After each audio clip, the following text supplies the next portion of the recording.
দেশের গুরুত্বপূর্ণ স্থাপনায় জঙ্গি হামলার আশঙ্কা, কি বলছে ডিএমপি? দেশে নিষিদ্ধ ঘোষিত একটি উগ্রবাদী সংগঠনের সম্ভাব্য নাশকতার পরিকল্পনা নিয়ে কাজ করছে ঢাকা মেট্রোপলিটন পুলিশের counter terrorism and transnational crime unit. তবে এই আশঙ্কা নিয়ে দেশবাসীর আতঙ্কিত হওয়ার কোনো কারণ নেই বলে আশ্বস্ত করেছে পুলিশ প্রশাসন।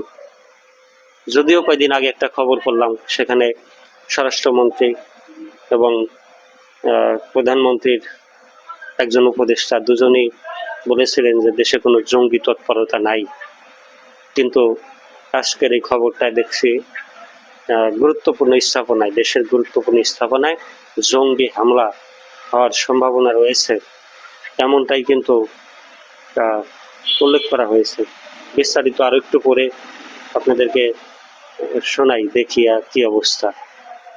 সম্প্রতি পুলিশ সদর দপ্তর থেকে পাঠানো এক দাপ্তরিক চিঠিতে জানানো হয় যে গ্রেপ্তারকৃত উগ্রবাদী সদস্য ইশতিয়াক আহমেদ স্বামী ওরফে আবু মোহাম্মদের সঙ্গে একটি বাহিনীর চাকরিচ্যুত 2 সদস্যের নিয়মিত যোগাযোগের তথ্য পাওয়া গেছে। গোয়েন্দা তথ্য অনুযায়ী এই চক্রটি জাতীয় সংসদ ভবন, আইন শৃঙ্খলা রক্ষাকারী বাহিনীর স্থাপনা, ধর্মীয় প্রশাসনালয় এবং শাহবাগ সহ রাজধানীর গুরুত্বপূর্ণ জনাকীর্ণ এলাকায় বোমা বিস্ফোরণ বা দেশীয় অস্ত্র দিয়ে হামলার পরিকল্পনা করছে। এমনকি বিভিন্ন বাহিনীর অস্ত্রাগারে হামলা চালানোর মতো ভয়াবহ ছকও তাদের থাকতে পারে বলে আশঙ্কা করা হচ্ছে। সংশ্লিষ্ট ব্যক্তিদের দেশের সার্বিক নিরাপত্তার জন্য উচ্চ ঝুঁকিপূর্ণ হিসেবে চিহ্নিত করেছে পুলিশ। তদন্ত সংশ্লিষ্টরা জানান, উগ্রবাদী এই গোষ্ঠীর সদস্যরা মূলত রাষ্ট্রীয় গুরুত্বপূর্ণ স্থাপনাগুলোকে লক্ষ্যবস্তু করার ষড়যন্ত্র করছে। পরিস্থিতির গুরুত্ব বিবেচনা করে পুলিশ সদর দপ্তরের ডিআইজি কামরুল আহসানের সই করা চিঠিতে দেশের প্রতিটি গুরুত্বপূর্ণ স্থানে করা নজরদারি এবং প্রয়োজনীয় আইনানুগ ব্যবস্থা গ্রহণের নির্দেশ দেওয়া হয়েছে।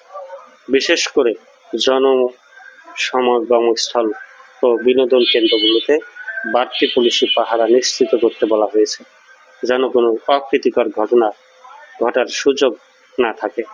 ডিএমপির পক্ষ থেকে জানানো হয়েছে, হামলার আশঙ্কা থাকলেও সিটিটিসি সহ পুলিশের বিভিন্ন বিশেষায়িত ইউনিট বিষয়টি অত্যন্ত গুরুত্বের সঙ্গে পর্যবেক্ষণ করছে।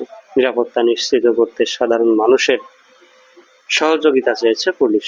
গোয়েন্দা তৎপরতা বৃদ্ধির পাশাপাশি সন্দেহভাজন ব্যক্তিদের গতিবিধি শনাক্ত করতে মাঠ পর্যায়ে পুলিশ সদস্যদের বিশেষ নির্দেশনা দেওয়া হয়েছে।